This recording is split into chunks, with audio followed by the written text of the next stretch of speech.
Vamos começar a primeira aula do discipulado, como eu havia prometido, tá? Vamos ter a primeira aula de hoje. O título da lição é Conhecendo a Bíblia, tá certo? O texto básico está em Salmo 119, versículo 105, que diz: Lâmpada para os meus pés é a tua palavra e luz para o meu caminho. Vamos fazer uma breve oração. Deus, obrigado, Senhor, por estar iniciando o discipulado. Abençoa as pessoas que irão assistir esta aula, que seja esclarecedor, Senhor, a respeito deste assunto. Que o Senhor possa falar com eles através desta lição. Em nome de Jesus. Amém. Diz assim a introdução. Você já deve ter em suas mãos a Bíblia Sagrada. Não é um escrito qualquer, pois é o livro dos livros. É diferente porque só nele você encontra tudo que Deus fez para dar a salvação e a vida eterna às pessoas. Através dele, você sabe qual é a vontade de Jesus para a sua vida, agora que tomou a decisão de não tê-lo apenas como Salvador, mas também como seu Senhor. Por isso, a Bíblia é chamada de a Palavra de Deus. Então, a Bíblia é conhecida também como Palavra de Deus, né? Como livro sagrado, como a Escritura sagrada. E desde cedo, você que entregou a sua vida a Cristo vai entender que não tem como ser um autêntico cristão sem estar com a Bíblia, sem carregar, sem ler, sem estudar a palavra do Senhor. O primeiro tópico diz assim: a Bíblia em suas mãos. Dê uma olhada rápida neste livro que está em suas mãos. Provavelmente veio à sua mente a pergunta: o que é a Bíblia? Para você descobrir a resposta, primeiro tem que entender que este vocábulo quer dizer livros, isto é, vários livros em um só. Há uma página em sua Bíblia, logo nas primeiras folhas, onde estão escritos o nome de todos os livros que a formam. Procure e dê uma lida neles. Não se preocupe se algum deles for estranhos e difíceis para se ler pela primeira vez. Então a palavra Bíblia, o vocábulo Bíblia, significa livros. Por isso que a palavra é Bíblia, quer dizer, vários livros em um só. Bíblia Sagrada, quer dizer, um livro sagrado, um livro santo. E no início aqui, toda a Bíblia tem um sumário, né? Onde está o nome de todos os livros que compõem a Bíblia. E lá tem alguns nomes para você, se tiver a Bíblia em casa, abre ela lá no início da Bíblia, tem um sumário, o nome dos livros. Por exemplo, você vai encontrar um nome de um profeta chamado Abacuque, né? Sofonias, que são nomes assim não comuns de nós ouvirmos, né? Que fazem parte dos livros da Bíblia Sagrada, tá certo? Continuando. Bem cedo em sua vida cristã, você concluirá que não se pode ser crente sem a palavra de Deus. Por isso, os autênticos cristãos carregam, leem e estudam a Bíblia. Então, não tem como ser um autêntico cristão sem a palavra do Senhor. Por isso, como diz aqui, eles são autênticos cristãos. Ele lê, carrega e estuda a Bíblia. Tá certo? Eu sei que hoje nós temos alguns recursos tecnológicos, né? E graças à tecnologia nós podemos ter nosso celular um aplicativo da Bíblia, né? Que tem vários aplicativos de várias versões da Bíblia. Só que nada vai substituir o livro impresso, né? O livro folheado, o livro em papel, que nós devemos sim carregar ela, estar com ela e estudar a Bíblia Sagrada. Continuando. A Bíblia é a palavra de Deus, por isso que através dela o Senhor se dá a conhecer os homens. Isto se chama revelação divina. Deus fala conosco através da Bíblia. Lendo, você começa a conhecer o Senhor e a entendê-lo e obedecer às orientações dele para a sua vida, em particular e para a igreja também.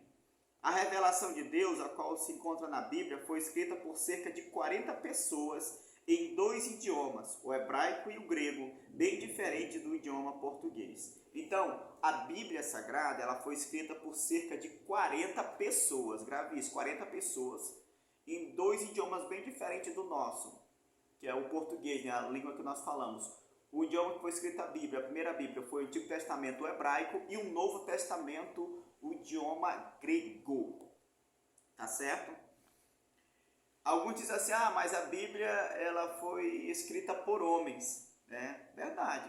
Porém, inspirados por Deus. Eles não escreveram o que eles pensavam, o que eles achavam, mas tudo aquilo que Deus revelou e lhes confiou, ok? Isto aconteceu há muitos anos. Uns eram profetas, outros eram reis, outros sacerdotes, pescadores, criadores de gado e até cobradores de impostos. Deus escolheu estas pessoas e usou, apesar de suas imperfeições e suas diferentes áreas de conhecimento da vida humana. Este é o lado maravilhoso da Bíblia. Apesar dos livros serem escritos por pessoas diferentes, em épocas bem distintas, e depois unidos num só livro, a Bíblia é completa e perfeita em harmonia. Ou seja, Deus usou cerca de 40 pessoas, entre eles reis, profetas, sacerdotes, pescadores, pessoas simples, médicos que nem Lucas, cerca de 1.600 anos, 16 séculos, desde o primeiro livro que foi escrito por Moisés lá, e até o último escrito por João, Apocalipse. Então, cerca de 1.600 anos. Interessante que essas 40 pessoas, elas não se contradizem. Então, mostra que por trás das escritas deles há um inspirador. Porque o que você lê em Gênesis, ele se complementa no Apocalipse. Não se contradiz a palavra do Senhor. E outra coisa, por que eu acredito na Bíblia? Primeiro que todas as vezes que um profeta entregar a mensagem, ele dizia assim, veio a minha palavra do Senhor. Ele dizia, veio uma inspiração de Deus para a minha vida, Ou seja, eles diziam que a mensagem era de Deus. E quando eles entregaram, eles falavam que assim diz o Senhor. Ele dava autoridade daquela mensagem ao próprio Deus. Então, ou seja, os profetas eram mensageiros de Deus. Por exemplo, se eu mandar um recado para alguém, falar em fulano, fala isso para ele, esta pessoa vai chegar e dizer, olha, o William mandou te falar isso, isso, isso. Aquela pessoa será a minha porta-voz, mas a mensagem será minha. Então assim eram os profetas, eles eram apenas portadores de Deus, mas a mensagem era do Senhor. E por que também que eu acredito na Bíblia como a palavra de Deus? Porque a Bíblia é um livro atualizado, a Bíblia é um livro muito antigo, mais de 1.600 anos atrás foi escrito ela, porém é um livro atualizado, porque o que nós vemos, o que está acontecendo hoje no mundo, nós estamos vendo se cumprir integralmente. Certo? Lá, se você abrir Mateus, depois na sua casa é a Bíblia, Mateus capítulo 24, Jesus fala sobre o princípio de dores, você vai ver o que Jesus falou, está se cumprindo, tem se cumprido. Então a Bíblia é um livro atualizado, é a palavra de Deus. Continuando. Deus inspirou estas pessoas para escrever a Bíblia, capacitando-as a receber e transmitir o ensino sem mistura ou erro. A inspiração divina também é a garantia de que as pessoas escolhidas escreveram apenas o que Deus queria, sem os sinais das fraquezas e dos erros próprios da natureza humana. Então, Deus inspirou essas pessoas a escreverem a Bíblia. Tá? Para você ter uma ideia aqui, eu vou ler aqui um texto de 2 Timóteo, capítulo 3, versículo 16, que diz assim, 2 Timóteo 3,16, porque toda escritura é divinamente inspirada e proveitosa para ensinar, para redarguir, para corrigir e para instruir em justiça. Toda escritura ela é divinamente inspirada. É Deus que inspirou os seus servos a escrever a sua palavra. Ok? Vamos entrar aqui agora no segundo tópico. Vamos falar sobre como usar a Bíblia na igreja. A primeira parte da Bíblia, a qual começa com o livro de Gênesis e termina com o de Malaquias, chama-se Antigo Testamento. São 39 livros. Depois de Malaquias, o último livro do Antigo Testamento, inicia-se um Novo Testamento, que somos em 27 livros. Você aprendeu que as duas divisões da Bíblia são o Antigo e o Novo Testamento. Juntos somos 66 livros. O detalhe interessante, no entanto, é saber que os 66 livros não estão escritos, não estão arrumados pelas ordens de data em que foram escritos. A preocupação de Deus não foi contar uma história, mas sim revelar o seu plano para salvar todos os homens. Então, a Bíblia ela contém 66 livros, 39 no Antigo Testamento e 27 no Novo. E ela está organizada aqui, não vamos dizer assim, por data histórica. A divisão da Bíblia ela é mais por classe, por categoria. Por exemplo, os 5 primeiros livros são a Torá, o Pentateuco, escrito por Moisés. Depois vem o livro histórico de Josué. Depois vem os livros poéticos. Aí vem os livros dos profetas maiores, dos profetas menores. E assim vai a Bíblia sendo organizada. No Novo Testamento, primeiro vem os Evangelhos de Mateus. Depois vem o livro histórico de Atos. Depois vem as cartas paulinas. Depois vem as cartas universais. Depois vem o livro de profecia, o livro do Apocalipse. Então, ela está organizada não é por datas, sim por textos, sim por livros, por assuntos, tá bom? Para que o crente encontre facilmente um texto, cada livro da Bíblia é dividido em capítulos e versículos. Um número de tamanho grande do lado esquerdo das palavras impressas inicia o capítulo, menor o versículo. Antes do início de cada capítulo ou de alguns grupos de versículos, você encontra o título do assunto. É bom saber que os escritores da Bíblia não escreveram seus livros separados em assuntos por títulos, capítulos, versículos e nem usavam a pontuação como ponto e vírgula, ponto final. Todos estes recursos foram adotados muitos anos depois para facilitar a leitura e o estudo da Bíblia. Então, o ponto interessante aqui é que a Bíblia ela foi dividida em capítulos e versículos. Ou seja, as Bíblias antigas, por exemplo, eram feitas em pergaminhos, rolos de papel, né? Muitos livros da Bíblia, por exemplo, as cartas, elas eram cartas. Mas aí foram adotados com o tempo essa divisão por capítulos e versículos, ou seja, que facilita. O capítulo é um número maior, né, do livro, e o versículo são os números pequenos, menores, para facilitar o leitor ele encontrar, né, naquele livro com facilidade o texto. Imagine só, por exemplo, Mateus tem 24 capítulos, 28 capítulos. Se não tivesse capítulo e versículo, como é que você encontrar uma passagem bíblica? Então, quando se fala o capítulo e o versículo, você vai direto onde está aquela referência. Por exemplo, aqui, eu vou ler aqui João 3,16, né? O Evangelho de João tem 21 capítulos, né? E aqui eu vou ler o capítulo 3, versículo 16, que é considerado o versículo-chave da Bíblia, que diz assim: Porque Deus amou o mundo de tal maneira que deu seu Filho unigênito, para que todo aquele que nele crer não pereça, mas tenha vida eterna. Então, além do capítulo e versículo, que facilita você encontrar o texto bíblico, foram adotados alguns sinais da ortografia da língua portuguesa. Por exemplo, ponto e vírgula, você sabe que tem vírgula, tem pausa, ponto final, ponto de interrogação, tem um ponto de interrogação, é uma pergunta, ponto de exclamação. Então, todos isso foi elaborado para melhorar a leitura das pessoas acerca da Bíblia Sagrada, a compreensão dela, tá certo? A Bíblia que está nas mãos dos crentes para leitura e estudo são escritas em diversas versões. São resultantes de atualizações de uma tradução. A tradução significa passar tudo que foi escrito em um idioma para o outro. No caso da Bíblia, passou tudo que estava escrito em hebraico e em grego para o português. A tradução principal utilizada no Brasil é a da de João Ferreira de Almeida.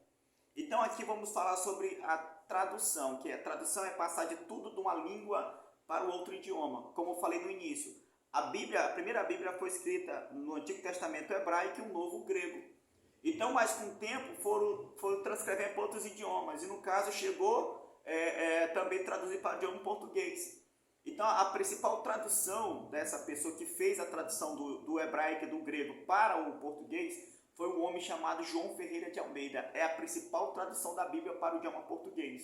Se você pega lá no início da sua Bíblia e você a ler, você vai ver no início lá que vai ter o nome dele lá, João Ferreira de Almeida, traduzido por João Ferreira de Almeida, né? Que é a versão mais usada no nosso país. Continuando. A tradução principal utilizada no Brasil é de João Ferreira de Almeida. Dessa tradução existem versões que apresentam diferente na mensagem, mas não nas palavras. Veja, por exemplo, uma versão lê 1 Coríntios capítulo 3 e caridade, e outra publicada mais recente, amor. A questão é que com o passar do tempo o vocábulo caridade tomou outro sentido e não tem tema forte ou igual ao texto de amor. Por causa das diferentes versões, você escuta as pessoas lerem o mesmo versículo de maneira diferente, quando fazem isto junto em voz alta na igreja. Então, da tradução vem as versões, ou seja, existem várias versões dessa tradução da Bíblia para o português por João Ferreira de Almeida. Por exemplo, posso citar aqui a ARC, Almeida Revista Corrigida, eu posso citar aqui a NVI, Nova Versão Internacional, posso citar a ARA, Almeida Revista Atualizada, e outras versões que existem. Então, por causa das versões, existe mudança em algumas palavras, como daqui o exemplo da palavra caridade, que na época caridade era o mesmo que amor. só que com o tempo esse foi perdendo esse significado, né? E para nós hoje caridade é uma coisa, só que amor é outra. Então tem Bíblia ainda que usa na versão a palavra caridade, já outras já usa a palavra mais atual, amor. Só que troca as palavras, só que o significado é o mesmo. Deixa eu dar outro exemplo aqui. Atos capítulo 16, versículo 31 diz assim: crê no Senhor Jesus Cristo, será salvo tu e a tua casa. Tem outras versões que dizem assim: crê no Senhor Jesus Cristo, será salvo tu e a tua família. Trocou a palavra casa por família. Mudou as palavras, mas o significado é o mesmo, tá certo? Vamos continuar agora, vamos entrar no terceiro tópico. Como usar a Bíblia no dia a dia? Você não deve usar a Bíblia só quando vai aos cultos promovidos por sua igreja. Se limitar o uso dela somente nestes momentos, o seu crescimento espiritual acontecerá lentamente. O desejo de Deus é que você seja um adulto espiritual. Então vamos dar aqui algumas dicas que vai ajudar a você crescer espiritualmente na leitura da Bíblia. Primeiro ponto, a leitura, né? É claro que você também deseja crescer espiritualmente através da Bíblia. Para que isso aconteça, o primeiro passo a ser dado é ler a Bíblia. Conscientize-se de que precisa ler a Bíblia. Todo dia você tem que comer algum alimento para não morrer de fome. Assim também precisa se alimentar da palavra de Deus. Ninguém permanecerá vivo espiritualmente se não se alimentar lendo a Bíblia Sagrada. Vou ler aqui um texto de Mateus capítulo 4, versículo 4, que diz o texto: então disse Jesus, também está escrito, nem só do pão viverá o homem, mas de toda palavra que sai da boca de Deus. Então, da mesma forma que nós precisamos alimentar o nosso corpo todo dia para não morrer de fome, da mesma forma precisamos alimentar o nosso espírito para não morrermos espiritualmente. E a palavra de Deus é o principal alimento espiritual para nossas vidas. Como Jesus falou na tentação, né? Nem só do pão viverá o homem, mas também de toda a palavra que sai da boca de Deus, né? E Jesus disse que a gente não precisa do pão, mas Jesus disse que nem só do pão a gente vive, né? Então precisamos também se alimentar todo dia da palavra do Senhor. Segundo ponto, a memorização de versículos. A memorização de versículos. O segundo passo que você deve dar para crescer espiritualmente é memorizar os textos bíblicos. Quando você memoriza os textos da Bíblia, está guardando, escondendo e fazendo habitar em si a palavra de Deus. O que está escrito na Bíblia definitivamente não foi para ficar só registrado em um livro. A leitura apenas lhe dá condições de se lembrar de 15% do que leu depois de 24 horas, mas a memorização lhe permite lembrar 100%. Então, outro passo importante para você crescer espiritualmente é memorizar a Bíblia. Segundo aqui diz a lição, que depois de 24 horas você só consegue lembrar de 15% do que você leu. Já a memorização lhe permite lembrar de 100%. Por exemplo, eu tenho alguns versículos que Deus me deu graça para memorizar. João 8,32, e conhecereis a verdade vos libertará. João 8,36, se o Filho vos libertar, verdadeiramente sereis livres. João 14,6, e disse-lhe Jesus, eu sou o caminho, a verdade e a vida, e ninguém vem ao Pai a não ser por mim. E assim outros versículos. Então é importante a memorização de versículos para você crescer espiritualmente. Tá certo? Vamos lá, o terceiro ponto, o estudo. Outro passo que você deve dar para crescer espiritualmente é estudar a palavra de Deus. Estudar é mais do que ler cuidadosamente. Ler é mais rápido do que estudar. Mas estudar ajuda a pensar e a lembrar. Então, você precisa ter o estudo da palavra de Deus para você crescer espiritualmente. O discipulado é um tipo de estudo da palavra do Senhor. E além do discipulado, você pode comprar um dicionário bíblico, você pode ter um dicionário comum, você tem um caderno para fazer anotações, algum versículo que você gostou. Isso é importante, você estudar a palavra de Deus para você crescer espiritualmente. Quarto ponto, o momento de meditação. O último passo que lhe ajudará a crescer espiritualmente é ter um momento de meditação na palavra de Deus. É preciso que você dedique a meditação diariamente. Selecione um momento específico, escolha um lugar especial sós com Deus. E é bom que tenha um plano de estudo que se constitui de passos bem simples. Então, outro passo que vai ajudar você a crescer espiritualmente é a memorização de versículos. Eu quero citar aqui uma referência bíblica, melhor dizendo, a meditação dos versículos, né? Vou ler aqui Salmo 1, versículo 3. Bem-aventurado o varão que não anda segundo o conselho dos ímpios, nem se detém no caminho dos pecadores, e nem se assenta na roda dos escarnecedores. Antes tem o seu prazer na lei do Senhor, e na sua lei medita de dia e de noite. Pois será como a árvore plantada junto a ribeiro de águas, ao qual dá o seu fruto na estação própria, e cujas folhas não caem, e tudo quanto fizer prosperará. Então está falando aqui da meditação, medita de dia e de noite. Então é importante meditar, você começar a ler, refletir, meditar naquela passagem, sabe? Começa a viajar nas histórias bíblicas. Isso vai ajudar no teu crescimento espiritual, tá certo? Então eu espero que você tenha gostado da primeira aula do discipulado, tá bom? E agora eu vou fazer aqui as 5 perguntas que depois você entre em contato comigo para me dar a resposta delas, tá certo? A primeira pergunta: mencione pelo menos 3 títulos dados à Bíblia. Então eu menciono aqui 3 títulos na lição que foi dada à palavra de Deus, a Bíblia, tá bom? Segundo, em quais idiomas a Bíblia foi escrita? Tá certo? Eu falei aqui também na lição. Terceiro, o que significa o vocábulo Bíblia? Ou seja, o que significa a palavra Bíblia? Quarta pergunta, qual o nome do mais conhecido tradutor da Bíblia para o português? E última pergunta, quinta pergunta, quantos escritores ao todo escreveram a Bíblia?